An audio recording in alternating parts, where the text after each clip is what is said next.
All right, problem 17. This uses the same for the SAT math calculator section. So we have 17, which gives the same information, uses the same information as problem 16, which we just went over in the last video.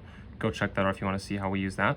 So which of the following inequalities models the number of bales of hay that must be sold during a profit of 10,000 or more?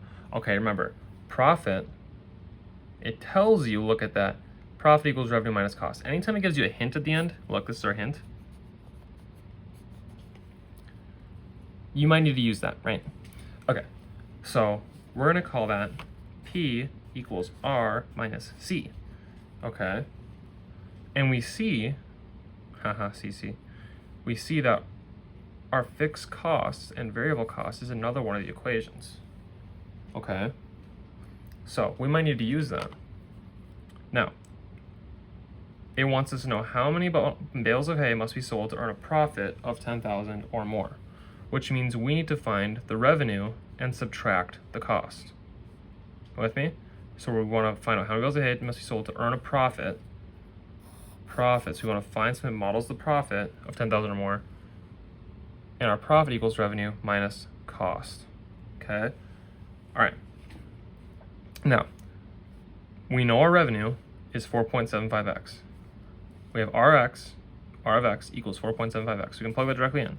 Our profit equals 4.75x. Okay? Now, we want our profit, minus C. Remember, just plugging that in, right? Now, our profit, we want to be at least 10,000. Okay? At least 10,000. So let's just right now plug in 10,000. Okay? Now, is this going to be an equal sign? We'll write in the rest of our equation 4.75x minus C. Is that going to be equal sign here? Probably not, right? Because we have what? All less than or greater than signs. Less than or equal to and greater than or equal to signs. So is it a less than or greater than sign? Let's think about it. We want to earn a profit of 10,000 or more. We know, based on our equation, that this does equal this, okay? So, we want to earn more than that. That means that this side, since this equals 10,000, in order to get a number that's bigger than 10,000, this side has to be bigger than 10,000. So, it's actually going to be a less than or equal to sign, okay? It's going to be a less than or equal to sign. I know that sounds kind of tricky because it's talking about a profit that's greater than 10,000, right? A profit that's greater than 10,000. But we know that the right side is going to have to be greater than the left side because the right side equals the left side when the left side is 10,000. So we want to increase the right side's value to bring it up over 10,000, okay? Gotcha. All right. So, moving on. We have 10,000 is less than or equal to 4.75x minus C. C is given above. We use the last piece of information. Remember, anytime they're giving you information that's like numbers, they want you to use it. Pretty much. 99% of the time. Okay. Twice on Sundays. So, our C value is just C of x. So you have in parentheses, we have 50,000.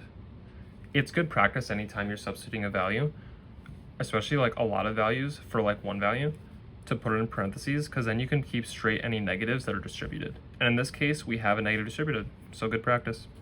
Plus 7.5x. Okay, then we do have to use the distributive property. This all stays the same. We have a negative 1 here, right? An invisible negative 1. So we distribute that, we multiply that by both of them. So we have negative 1 times 50,000, which is negative 50,000. Negative 1 times 7.5x, which is negative 7.5x. Ooh, negative 0.75x. That's why you always review your information. This is a 0.75, not a 7.5. That makes a big difference, huh? So after that, we can combine like terms here and get 10,000 is less than or equal to 4.75 minus 0.75. That's just like money math. what's $4.75 minus 75 cents?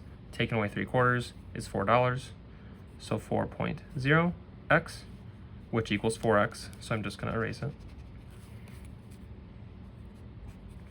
Minus 50,000. And because we kept our negative straight, kept our sign straight using this parenthesis, we can see we dodged a bullet here. You see how close these answers A and C are? We know it's not B, right? Because there's a greater than sign. We have a less than sign. We know it's not D for the same reason. But A and C are exactly the same except for this negative and plus sign. So we would have gotten the question wrong if we didn't keep our negative sign straight and our sign straight. But we did. So you know the answer that matches up correctly is answer A. And we're done. Notice we don't even use a calculator for this one. Our calculator's like that over here. Because all it was setting up the initial equation. We don't even have to plug anything in. Don't get confused by your calculator and being allowed to use it. Figure out the equation, understand the problem, interpret it, write your equation, simplify it, then use calculator if necessary. Our answer is A.